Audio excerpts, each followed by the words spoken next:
수요 예배에 함께 오신 분들을 주님의 이름으로 환영합니다.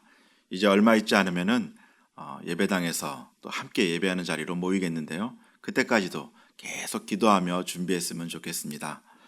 사도신경으로 신앙 고백하심으로 오늘 수요 예배 시작하겠습니다. 나는 전능하신 아버지 하나님, 천지의 창조주를 믿습니다. 나는 그의 유일하신 아들, 우리 주 예수 그리스도를 믿습니다. 그는 성령으로 잉태되어 동정녀 마리아에게서 나시고 본디오 빌라도에게 고난을 받아 십자가에 못 박혀 죽으시고 장사된 지 사흘 만에 죽은 자 가운데서 다시 살아나셨으며 하늘에 오르시어 전능하신 아버지 하나님 우편에 앉아 계시다가 거기로부터 살아있는 자와 죽은 자를 심판하러 오십니다. 나는 성령을 믿으며 거룩한 공교회와 성도의 교제와 죄를 용서받는 것과 몸의 부활과 영생을 믿습니다. 아멘. 찬송가 383장으로 하나님께 영광 돌리겠습니다.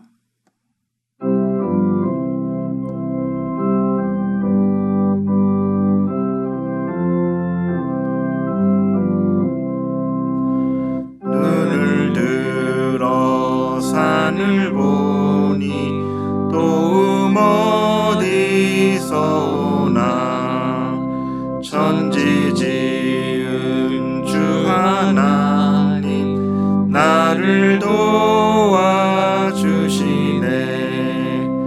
나의 발이 실족 않게 주가 깨어 지키며 택한 백성 항상 지켜 길이 보호하시네. 도우시는 하나님이 내게 그늘 되시니 낮의 해와 밤의 달이 너를 상치 않겠네. 내게 화를 주지 않고 오늘 보호하시며 너의 줄이 지금부터 영영 인도하시리.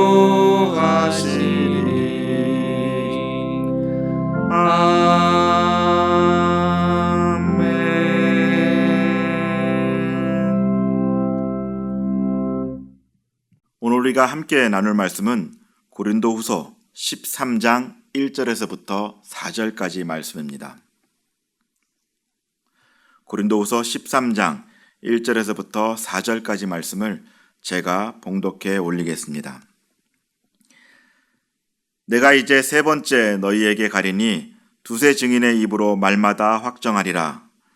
내가 이미 말하였거니와 지금 떠나 있으나 두 번째 대면하였을 때와 같이 전에 죄 지은 자들과 그 남은 모든 사람에게 미리 말하노니 내가 다시 가면 용서하지 아니하리라.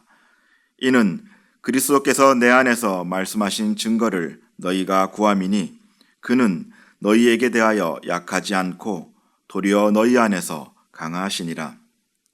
그리스도께서 약하심으로 십자가에 못 박히셨으나 하나님의 능력으로 살아계시니 우리도 그 안에서 약하나 너희에게 대하여 하나님의 능력으로 그와 함께 살리라. 아멘.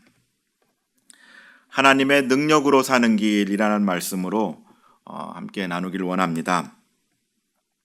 고린도후서 13장은 이제 세 번째 너희에게 가리니라는 말로 시작을 합니다. 바울이 3차 전도 여행 당시에 소위 가슴 아픈 방문이라고 했던 2차 고린도 방문이 있었죠. 그 당시에 바울은 고린도 성도들에게 어떤 경고의 메시지를 하긴 했지만 아무런 조치를 취하지는 않았습니다. 그래서일까요? 고린도 성도들이 자신의 잘못들을 회개하고 뉘우치기는커녕 오히려 점점 더 죄악 가운데 빠지고 있음을 볼 수가 있습니다. 그래서 바울은 세 번째로 고린도 교회에 갈 때는 더 이상 그들의 죄를 좌시하지 않겠다라고 경고를 하고 있습니다. 1절 말씀입니다. 내가 이제 세 번째 너희에게 가리니 두세 증인의 입으로 말마다 확정하리라. 아멘. 여기서 나오는 세 번째라는 이 방문 횟수는 뒤에 나오는 두세 증인일 때 이 두세와 연결이 됩니다. 이것은 무슨 말이냐면은 신명기 19장 15절에 있는 말씀을 인용한 것으로, 신명기 말씀이 쓰였을 그 당시에 불합리하거나 거짓된 증언으로 인한 막대한 피해를 막기 위해서 객관적으로 판결을 내리기 위해 이런 두세 증인을 세워서 판결하는 법이 있었죠. 한 명이면 잘못된 판단을 내릴 수 있는 가능성이 있기 때문에 정확한 판단을 위해서 이런 방법을 썼는데요. 신명기 19장 15절 말씀입니다. 사람의 모든 악에 관하여 또한 모든 죄에 관하여는 한 증인으로만 정할 것이 아니요 두 증인의 입으로나 세 증인의 입으로 그 사건을 확정할 것이며, 이것을 잘 알고 있던 바울이 두 번째와 세 번째라는 것을 강조한 것은 이것을 명백한 근거로 삼기 위함이었습니다. 그러니까 당시에 두세 증인을 요구했던 그 유대의 그 습성, 또 유대의 그 절차를 자기가 방문한 그런 그 횟수와 동일하게 맞춤으로 말미암아서 자기가 가서 그 범죄에 대해서 경고하고 책망하고 훈계하는 것이 정당하다라는 것을 증명하기 위함이었습니다. 다시 말해서 자신이 방문하면서 고린도 교회에 대해서 이런 책망하는 것은 그냥 하는 것이 아니다. 내가 여러 번 이것을 보고 또 확인해서 책망하는 것이다 라고 말하면서 절차상으로도 아무런 문제가 없음을 밝히고 있는 것입니다. 이런 배경에서 고린도 13장은 시작되고 있습니다. 그래서 이제 고린도후서 13장은 바울이 작정한 듯 고린도 성도들을 향해서 책망을 하고 있는 것을 볼 수 있는데요. 이것은 계속해서 고린도 교회에 새로운 질서를 세우고 또 그들이 잘못한 것을 돌이키게 하기 위한 바울의 그 애틋한 마음이 담겨져 있는 것입니다. 바울의 진심이 이 안에 있었던 것이죠. 그런데 이 훈계를 들었던 고린도 교회들은 어떤가요? 그 성도들은 그 바울의 말을 듣고 그 칼날을 자신을 향해 돌림으로 말미암아 자신의 안에 있는 것들을 도려내려는 것이 아니라 그 칼날의 끝을 바울에게 향하게 하고 있음을 볼 수가 있습니다. 그러니까 바울에게 있는 약점들을 악의적으로 공격하고 있으며 또 집요하게 바울의 사도권에 대한 불신을 보임으로 그를 무너뜨리려고 했던 것을 알 수 있습니다. 사실 바울의 그 사도권에 대한 의심은 바울을 꼬리표처럼 따라다닙니다. 이를 의심하며 그의 사도됨의 증거를 갖다 보여달라고 하는 많은 이 사람들이 있었는데 그들에게 바울은 그것을 직접적으로 이렇게 또 보이고 있지는 않지요. 계속돼서 이것을 요구하고 집요하게 물고 늘어지는 그들의 요구에 바울은 응대하지 않습니다. 오히려 그 당시에는 거짓 사도들처럼 행동하고 있던 사람들이 굉장히 많이 있었는데요. 그들이 계속 그 거짓됨으로 인해서 성도들을 좌지우지하고 또 성도의 영성이나 이런 모든 재산과 이런 모든 것들을 그들이 잠식하고 있음에도 불구하고 고린도 성도들은 그 거짓 선지자들에게서 벗어날 줄을 모르고 있었습니다. 마치 지금을 보면은 이단들이나 많은 이런 악한 세력들이 성도들을 무지함에 또 그들을 갖다가 좋지 않은 곳으로 계속하러 끌고 가고 있음에도 불구하고 그들이 알아채지 못하는 것처럼 당시의 고린도 교회의 성도들도 이 거짓 선지자들의 그런 유혹이나 그런 권위에 대항하지 못했던 것을 볼 수가 있습니다. 그거를 보지 못했을 뿐만 아니라 오늘 말씀에서 보면 오히려 그 칼날을 그들이 아닌 바울에게 내세우고 있음을 알 수가 있는데요. 고린도후서 10장 10절 말씀입니다. 그들의 말이 그의 편지들은 무게가 있고 힘이 있으나 그가 몸으로 대할 때는 약하고 그 말도 시원하지 않다 하니. 고린도 성도들이 바울의 편지를 보고 그의 강경한 어조에 대해서 불만을 표출합니다. 그리고 이 불만을 바울의 어떤 외모나 바울에게 보여지는 이런 것들로 연결지어서 바울을 계속해서 깎아내리고 있는 것을 볼 수가 있는데요. 이런 상황에서도 바울은 자신이 봤던 환상이나 아니면 기이한 수단을 동원해서 자신의 어떤 사도됨을 드러내거나 자신의 권위를 높이려고 하지 않습니다. 그는 여전히 섬기는 자로서의 겸허하게 행동하는 것을 볼 수가 있는데요. 그런 행동들이 오히려 바울의 권위에 있어서 약함으로 치부되고 있고 또 사도권에 대하여 도전받게 되었으며 사람들에 의해서 비난까지 받게 됩니다. 이렇게 사람들에 의해 규정지어진 약함 외에도 바울이 고백하는 이런 인간적인 스스로의 약함들이 있었죠. 이런 인간적인 약함들이 성경에 여러 군데에 등장하기도 합니다.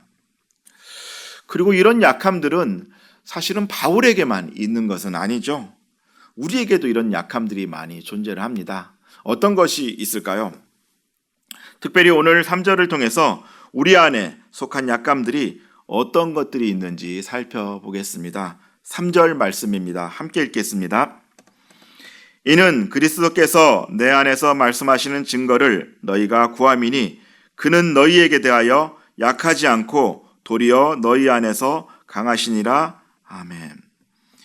여기에 나오는 약하다라는 뜻은 헬라어 말로 아스세네오입니다. 아스세네오. 이것은 우리 삶 속에 존재하는 실제적인 어떤 그런 약함들을 뜻하는데요. 크게 세 가지 정도로 이야기할 수가 있습니다. 아스세네오가 의미하는 첫 번째 약함은 무력함입니다. 이 무력함, 이것은 단순히 힘이 없다라는 뜻이 아닙니다. 마음이 무기력하다라는 뜻을 지니고 있는데요. 마음이 무기력하면 어떤가요? 변화를 위한 동기가 생기지 않습니다. 반짝하고 힘이 솟구쳐 오르다가도 어느새 스르르 그 힘이 빠져나가기 마련이고요. 그리고 계속해서 이것을 이 어떤 그 동기들로 인해서 이런 새로운 변화를 일으키기 위해서 거기다 계속해서 힘을 공급해 주지 못합니다. 이런 마음의 상태, 이런 무기력함이 약함으로 있는 경우는 말씀을 듣고 은혜를 받아도 그 말씀이 계속해서 삶을 변화시키지를 못합니다. 열매가 없다는 얘기죠. 말씀을 듣고 열매가 있어야 되는데 그런 열매가 없다는 얘기입니다. 열매가 없으니 사람에게도 아무런 변화가 일어날 수가 없게 되겠죠. 사실 이런 마음의 상태는 마태복음 13장에 등장을 하는데요. 마태복음 13장에 보면 씨 뿌리는 비유가 나오죠. 거기서 길가에 있는 밭, 그리고 흙이 얕은 돌밭, 가시떨기, 옥토, 이렇게 네 가지 밭이 등장을 하는데요. 이 중에서 흙이 얕은 돌밭에 해당하는 것이 바로 마음이 무기력한 자입니다. 지력이 없다는 말 들어보신 적 있으시죠? 땅에 힘이 없다는 얘기죠. 힘이 없는, 지력이 없는 이런 땅에 작물을 심으면 어떻게 되나요? 이 작물이 자라지가 않죠. 열매를 튼실하게 맺지를 못합니다. 흙이 얕은 돌밭이 그러하다는 거죠. 여기에 씨앗이 떨어지면 처음에는 어떻게 해요? 싹이 나죠. 싹이 나지만 여러 가지 시간이 지나고 또 이러면서 뿌리를 깊게 내리지 못하니까 어떻게 해요? 금방 시들어 버리게 됩니다. 우리 마음이 이런 돌밭과 같이 무기력함으로 약해지면 말씀을 통해서 은혜를 받기는 하지만 그것이 삶 속에서 깊이 뿌리를 내리지 못하기 때문에 변화를 일으키지 못합니다. 이런 약함이 우리 안에 있다라고 이야기를 하고 있습니다. 또 아스세네오가 뜻하는 두 번째 약함은 병약함입니다. 건강이 참 중요하죠. 건강이 정말 중요합니다. 요즘도 코로나19로 인해서 어떤 면역에 대해서 굉장히 관심이 높아지는데요. 그런데 바울은 그렇게 썩 건강하지는 못했던 것으로 보입니다. 고린도후서 12장 7절 말씀입니다. 여러 계시를 받은 것이 지극히 크므로 너무 자만하지 않게 하시려고 내 육체의 가시 곧 사탄의 사자를 주셨으니 이는 나를 쳐서 너무 자만하지 않게 하려 하심이라. 갈라디아서 4장 15절 말씀입니다. 너희의 복이 지금 어디 있느냐? 내가 너희에게 증언하노니 너희가 할 수만 있었더라면 너희의 눈이라도 빼어 나에게 주었으리라. 아멘. 이를 두고 많은 이야기들이 있지요. 크게 두 가지 견해를 나눠볼 수가 있는데 바울이 마음속에 있는 부정한 생각들이나 또 바울을 반대하는 많은 사람들, 그들의 부정함으로 인해서 또 바울이 많이 힘듦을 겪음으로 인해서 이런 바울이 어려운 상태, 이런 사탄의 사자다, 이것을 표현했다, 이렇게 말하는 견해도 있고요. 또 병적으로 봐서 히스테리 혹은 우울증, 또 뭐 두통이나 간질, 안질 이런 질병으로 말하는 학자들도 있습니다. 물론 그의 병명을 밝히는 데는 자료가 많지 않기 때문에 그의 질병을 특정할 수는 없지요. 그런데 그가 육체적 고통이 있었음에는 이견을 다는 사람들이 없습니다. 중요한 것은 우리를 연약하게 하는 것에 몸의 약함이나 병들음을 빼놓을 수 없다는 것입니다. 이로 인해서 행동이나 어떤 삶에 제한이 생길 수밖에 없지요. 사실 병이 아니라 피곤만 해도 내 삶의 영역은 굉장히 좁아집니다. 그렇기 때문에 삶에 있어서 인내력도 떨어지게 되고요. 피곤하게 되면 여러 가지 다 귀찮게 되죠. 무기력한 상태에 놓이게 된다는 말입니다. 봉사를 하려고 해도 또 세론을 섬기려고 해도 내 가족을 품으려고 해도 아니면 내가 무엇을 하려고 해도 이런 상태가 있게 되면 동력이 떨어지게 되고 지속적으로 그 일들을 감당할 수가 없습니다. 또 이 상태가 계속해서 지속되면요, 이것이 나태함으로 이어질 수도 있고요, 또 나의 결단을 멈추게 하거나 맡겨진 영역들을 감당할 수 없게 만들기도 합니다. 결국 육체적 연약함이 나의 변화를 멈추게 하는 브레이크로 작용할 수가 있습니다. 이런 연약함도 우리에게 분명히 존재합니다. 마지막으로 아스세네오가 말하는 세 번째 연약함은 도덕적 연약함입니다. 우리 약함 중에서 굉장히 치명적인 거죠. 이 도덕적인 연약함은. 이 연약함은 주로 죄와 연결되어 있기 때문인데요. 신앙생활을 오래 해도 여전히 내 안에 있는 죄성들이 있습니다. 정말 답답할 지경이죠. 바울도 로마서를 통해서 이것에 대해 탄식하고 있는 것을 볼 수가 있는데요. 로마서 7장 22절 또 24절까지 말씀입니다. 내 속으로는 하나님의 법을 즐거워하되 내 지체 속에서 한 다른 법이 내 마음의 법과 싸워 내 지체 속에 있는 죄의 법으로 나를 사로잡는 것을 보는도다. 오라, 나는 곤고한 사람이로다. 이 사망의 몸에서 누가 나를 건져내랴. 바울 역시 하나님의 법을 따르려고 했으나 끊임없이 한 다른 법과 싸우는 수고를 하고 있습니다. 마음의 법이라는 것은 성령께서 하나님의 법을 기뻐하며 순종하도록 우리 안에서 역사하시는 것을 가리키는데요. 이것이 세상의 법이나 아니면 죄와 법과 계속해서 싸움으로 말미암아 날마다 그것에 의해서 공격을 받고 있다라고 이야기를 하고 있습니다. 결국 바울은 이러한 상태가 계속해서 지속되니까요, 나를 곤고한 사람이다라고 탄식하고 있는 것이죠. 원하는 바 선을 행하지 않고 도리어 원치 않음에도 악을 행하는 죄성이 여전히 살아있음을 깨닫고 있는 바울. 이것은 바울의 모습만은 아닙니다. 이미 하나님께로부터 의롭다함을 얻었음에도 불구하고 여전히 죄의 성향을 버리지 못하는, 또 그것을 버리려고 애를 씀에도 불구하고 여전히 그 가운데 빠져있는 우리 안에서도 동일하게 새어나오는 탄식인 것입니다. 이 약함으로 인해 우리 스스로는 어찌할 도리가 없는 상태, 그것이 3절에 등장했던 아스세네오, 약함입니다. 이 외에도 우리에게 많은 약함들이 사실 존재를 합니다. 이것이 나의 삶을, 나의 행동을, 또 나의 마음을 지배하게 되죠. 당연히 이런 약함에 의해서 지배되어서는 안 되는데 그것이 쉽지 않습니다. 마음은 그렇게 하고 싶은데 뜻대로 되지를 않는 것이죠. 어떻게 해야 할까요? 바울을 통해 답을 얻기를 원합니다. 사실 그의 외모가 이렇다 저렇다는 말은 있지만 정확히 어떠했다라는 표현은 구체적으로 나와 있지는 않지요. 다만 그의 모습이 훤칠하고 늠름했던 그런 것은 아닌 것 같습니다. 또 결정적으로 바울의 사역 앞에는 집요하게 그의 사도권에 대해서 의심하는 눈초리가 있었고, 또 자신을 괴롭혔던 그런 죄의 법도 있었습니다. 그런데 이런 약함에 있음에도 불구하고 바울은 환상이나 아니면 다른 어떤 것으로 성도들을 미혹하지는 않았습니다. 그럴수록 오히려 예수 그리스도의 복음만을 전했고, 또 고린도 교인들이 그를 책망하자 그의 약점이라 생각하는 책망하고 그의 약점이라 생각하는 부분들을 계속 공격해도 그는 그것에 대해서 직접적으로 응대하지는 않았습니다. 바울이 요지부동으로 계속해서 하나님의 복음만 전했던 것을 알 수가 있습니다. 고린도후서 11장 30절 말씀입니다. 내가 부득불 자랑할진대 내가 약한 것을 자랑하리라. 또 고린도후서 12장 5절 말씀, 내가 이런 사람을 위하여 자랑하겠으나 나를 위하여는 약한 것들 외에 자랑하지 아니하리라. 아멘. 오히려 그에게 있어서 약해 보이는 것이 결코 약함이 아니다라고 말을 하면서 한 발 나아가서는 자신의 약함을 자랑하겠다고 선언을 하고 있습니다.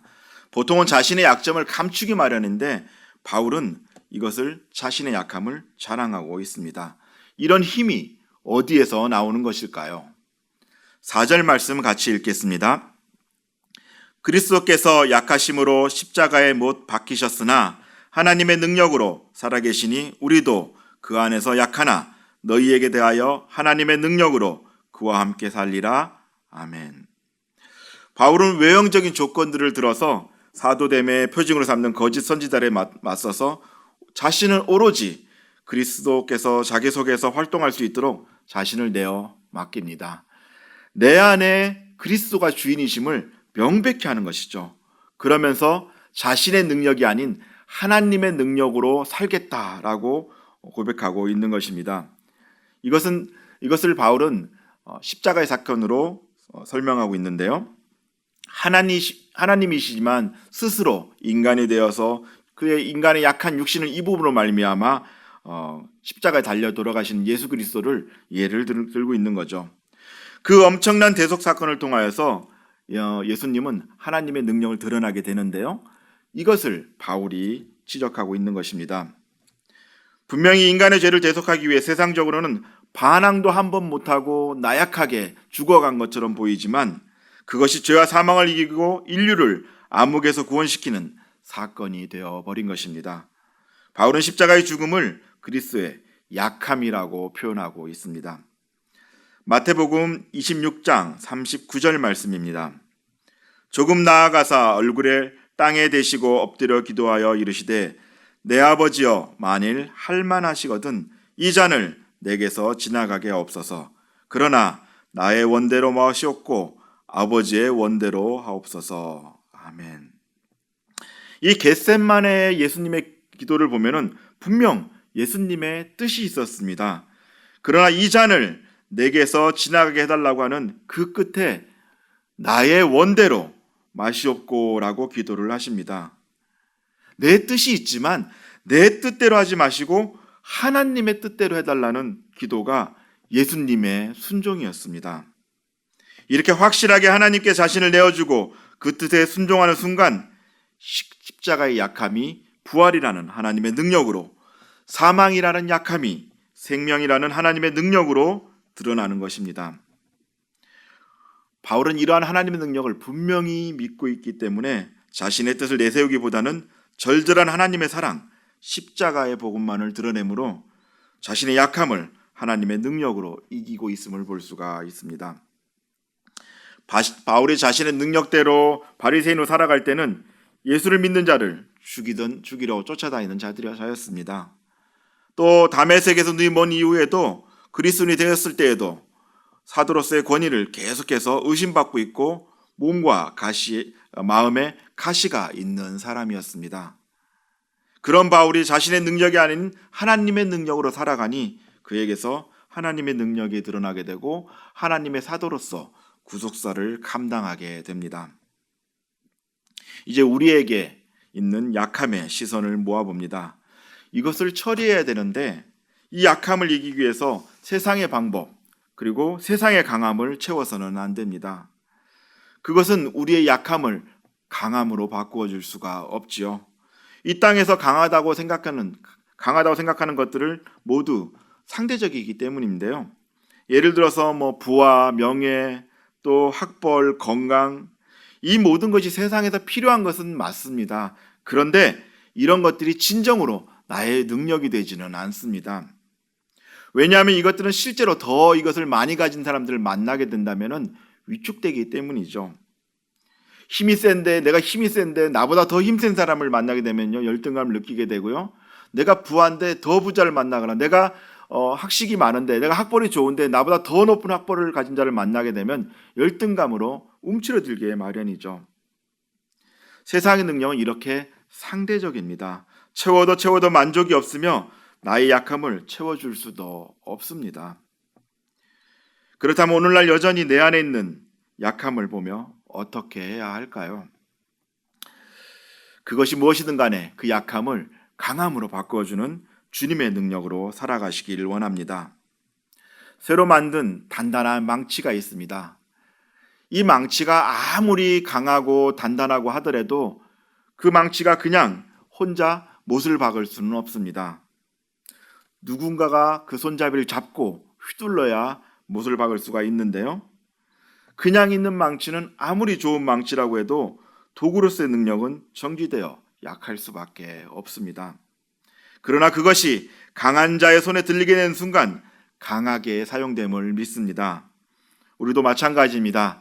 나는 비록 약하지만, 나는 비록 연약함 투성이지만, 내가 강한 자의 손에 들리는 순간, 내가 하나님의 능력의 손에 들리는 순간 그의 능력으로 살아가게 됨을 믿으시길 바랍니다. 말씀을 정리하려고 합니다. 나에게는 또 내 안에는 여전히 약함이 있습니다. 앞에서 말씀드린 약함도 있고 또 나만 알고 있는 은밀한 약함도 있습니다. 그렇게 내 능력으로 살면 내 약함이 드러나게 되고 내가 계속해서 쓰러지고 무너지게 됩니다. 그러나 내가 아닌 하나님의 능력으로 살아가면 나의 약함을 들어 쓰시는 하나님이신 줄을 믿기를 원합니다. 하나님의 능력을 의지하십시오.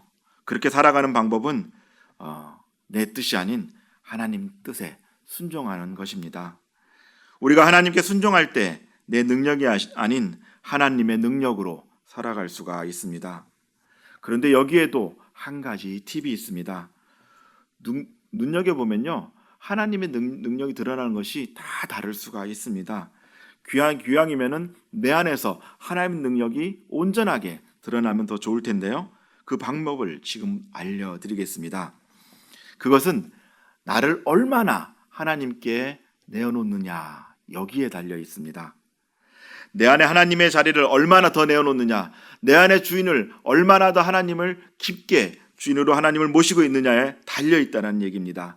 여전히 내 자아와 내 뜻이 우세하다고 한다면은, 여전히 내 자리에 하나님을 모시지 않는다라고 한다면은 온전한 하나님의 능력이 드러날 수 없고 나의 약함만 더 드러나게 됩니다. 하나님 앞에 나의 뜻을 내려놓음으로 적극적으로 순종하시길 원합니다. 어떻게요? 적극적입니다. 기왕 순종한다면 하나님 말씀 앞에 적극적으로 순종하십시오.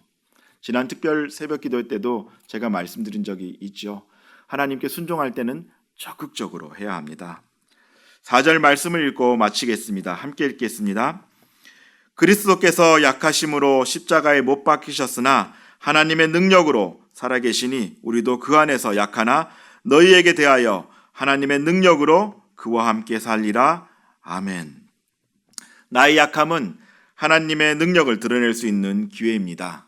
이것을 믿고 하나님의 뜻에 적극적으로 순종하며 살아가는 저와 여러분이 되시길 주님의 이름으로 축원드립니다. 아멘. 같이 기도하시겠습니다. 하나님, 세상을 살아가는데 우리는 참으로 연약함이 많은 자들입니다. 그럼에도 불구하고 하나님의 능력의 오른손으로 저희를 붙들어 주시니 감사를 드립니다. 때로 우리의 연약함이 드러나 좌절하거나 낙심할 때에라도 위로하여 주시고 찾아오셔서 우리를 회복시켜 하나님의 능력이 우리 안에서 드러나게 하여 주시옵소서. 내가 내 하나님의 뜻 앞에 적극적으로 순종함으로 하나님의 능력으로 살아가게 도와 주시옵소서. 코로나19로 인해 어려운 시기를 보내고 있습니다. 성도 한 사람 한 사람 지켜주시고 담대함으로 이 시기를 이겨낼 수 있도록 은혜를 더하여 주시옵소서. 감사드리며 존귀하신 예수 그리스도 이름으로 기도합니다. 아멘. 함께 기도하길 원합니다. 오늘 말씀을 생각하며 기도하길 원하는데요. 적극적으로 순종함으로 내 약함이 아닌 하나님의 능력으로 살아가게 하옵소서. 또 4월 26일 예배 재개를 위하여 기도합니다. 지혜롭게 준비하게 하시고 은혜 가운데 예배가 드려지게 하옵소서. 코로나19 사태가 진정되게 하시고 경제, 사회, 교육 모든 분야에서 새로운 회복이 있게 하옵소서. 우리 주님 이름 한번 크게 찾고 함께 기도하겠습니다. 주여! 아버지 하나님 감사를 드립니다. 하나님, 우리가 정말 약한 가운데, 우리가 정말 연약한 가운데 살아가고 있지만 하나님을 붙들고 하나님의 능력이 내 안에서 드러나고 있음을 봅니다. 아버지 하나님, 내가 점점 더 내 자리를, 내 마음을 하나님께 내어놓음으로 말미암아 내가 적극적으로 하나님께 순종함으로 말미암아 아버지 하나님 능력이 더욱더 드러나는 삶을 살 수 있도록 도와주시옵소서. 아버지 하나님, 주저주저하는 것이 아니라 하나님 말씀 앞에 아멘하고 순종하고 나아가는 저희들이 될 수 있도록 도와주시옵소서. 그리하여서 아버지 하나님, 더욱더 하나님의 능력이, 하나님의 영광이 나를 통해서 드러나게 하시고 내가 구속사의 쓰임을 받는 그런 자가 될 수 있도록 아버지 하나님 우리를 빚어 주시옵소서. 하나님, 또한 4월 26일 예배가 준비되어 있는 가운데 있습니다. 하나님, 그동안 오랫동안 이 예배에 갈망하며 함께 모이는 예배를 목말라하고 기다리는 많은 성도들이 있음을 압니다. 하나님, 이 예배를 준비함에 있어서 교회가 이 예배를 지혜롭게 준비하게 하여 주시옵고 혹이라도 이 예배를 준비함에 있어서 소외되거나 마음 상하는 이 없게 하여 주시오며 아버지 하나님께서 예배당에 나와서 예배드리는 모든 성도들과 또 가정에서 드린 영상 예배를 드리는 모든 성도들에게 하나님 동일한 은혜로 채워주셔서 하나님을 기뻐하고 하나님을 예배하고 하나님을 찬송을 찬양하는 시간을 통하여서 하나님의 영광이 그 자리에 가득 드러나는 그런 시간 될 수 있도록 도와주시옵소서. 아버지 하나님, 이 예배가 은혜롭게 드려지길 원합니다. 하나님, 준비하는 손길들에 기름 부어주셔서 꼼꼼하게 살피고 세심하게 바라봄으로 말미암아 하나님, 이 예배가 하나님 앞에 온전하게 합당하게 드려지는 그런 예배가 될 수 있도록 도와주시옵소서. 아버지 하나님, 코로나19 사태가 진정되게 하여 주시옵소서. 계속 전 세계로 향해서 뻗어나가는 코로나 사태를 주님께서 진정시켜 주시옵고 아버지, 그들을 주님께서 위로하시고 회복시켜 주시옵소서. 또한 아버지 하나님, 각 나라의 경제와 사회, 교육 모든 분야에서 새로운 회복이 있기를 원합니다. 아버지 하나님, 무너진 것들을 주님께서 회복시켜 주시오며 회파된 것들을 주님께서 다시 세워주셔서 하나님, 나라가 건강하게 하여 주시옵고 나라가 든든하게 세워질 수 있도록 도와주시옵소서. 하나님의 은혜를 구하는 아버지 손길들을 기억하여 주시옵고 하나님, 이 일을 위해 애쓰는 사람들에게 기름 부어주셔서 하나님, 이 일들이 하나님 뜻 안에서 온전하게 감당되어지는 그런 역사가 있게 도와주시옵소서. 오 주여, 은혜를 더하여 주시옵소서. 오 주여, 도와주시옵소서.